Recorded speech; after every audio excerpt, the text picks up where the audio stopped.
Oke, Ibu lanjutkan. Jadi tadi setelah Anda mengetahui persamaan sinyal sinusoidal untuk waktu kontinu, nah sekarang kita bahas bagaimana kalau untuk waktu diskrit persamaannya seperti apa. Hampir sama sebenarnya, cuma notasi dan juga pengertian dasarnya yang berbeda. Jadi misalkan tadi XT, di mana T adalah berapa detik ya, detik ke berapa.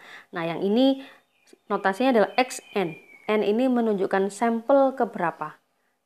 Jadi karena sampel ke berapa, berarti kan angkanya angka integer ya, angka bulat ya. Sampel ke 1, sampel kedua, 3, tidak ada sampel 1,5 ya. Oke, kemudian sama dengan A amplitudo sama sin omega. Omeganya sama omega, cuman omega yang W kayak gini ya. Kalau ada notasi omega seperti ini, maka dia pasti adalah sinyal diskrit. Omega n plus theta, tetanya sama, menunjukkan fasa atau radian. Persamaannya hampir sama gitu ya, antara waktu kontinu dan juga waktu diskrit. Oke, nah sama seperti tadi, omega adalah 2πf.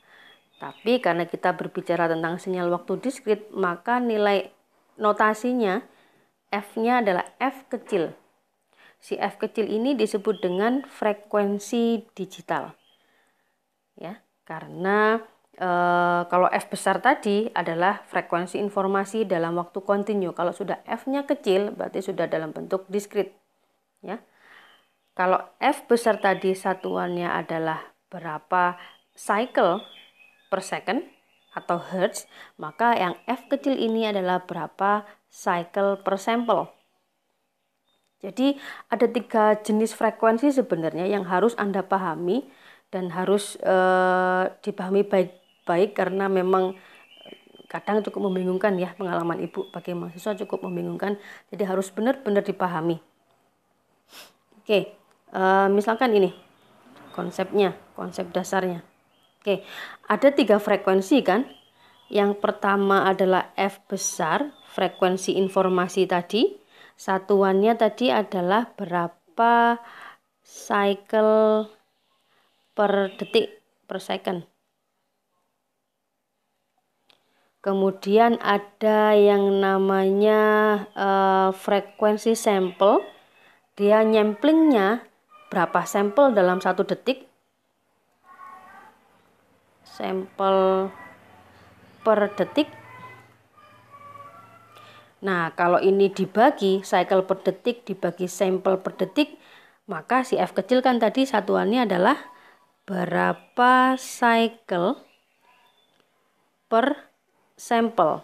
Jadi satu sampel itu sebenarnya berapa cycle sih gitu ya. Itu adalah yang disebut dengan F kecil atau frekuensi digitalnya.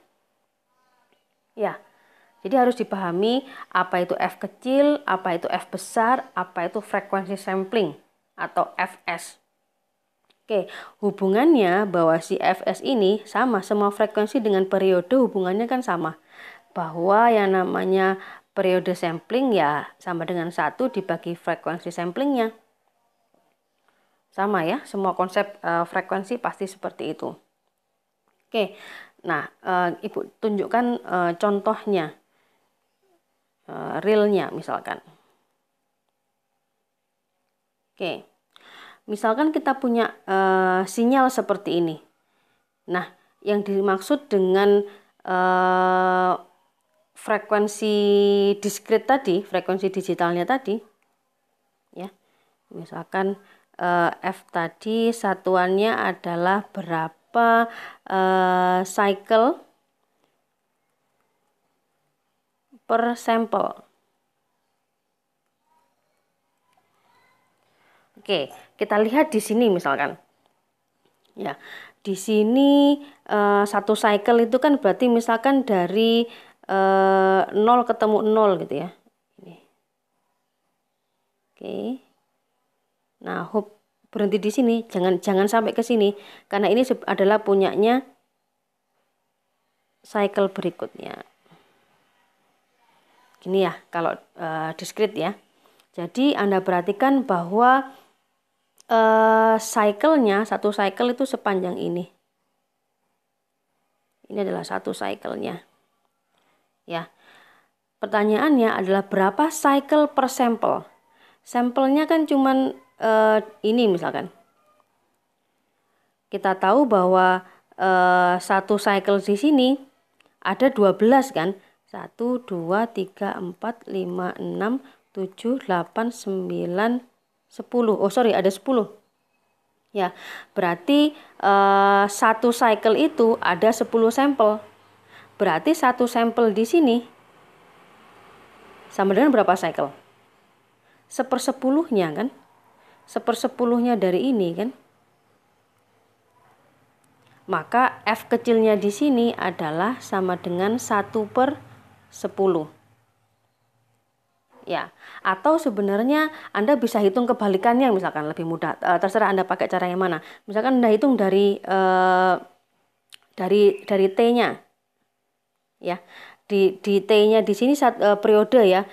Dibalik aja berapa sampel dalam satu cycle. Kalau di sini satu cycle ada tadi ketemu 10, ya berarti kan T-nya adalah sama dengan 10. Oke, sehingga kemudian nilai F-nya adalah sama dengan 1/10. Gitu ya. Itu adalah cara untuk menghitung si F kecil atau frekuensi diskritnya.